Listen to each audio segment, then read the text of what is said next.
197,352 miles. Check engine light is on. The door right here, you can see that is separated, and the door that I'll show in a second, but on the other side the metal's bent, and so the door doesn't really stop.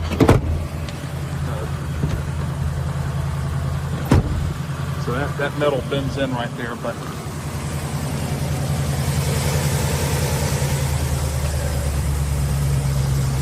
unit does run and drive.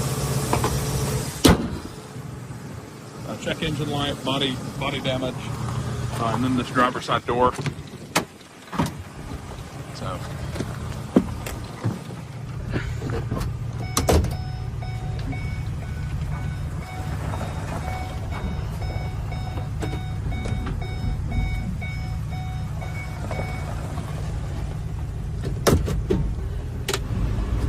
AC works, blows really cold, blows out of the vents like it needs to. Radio works.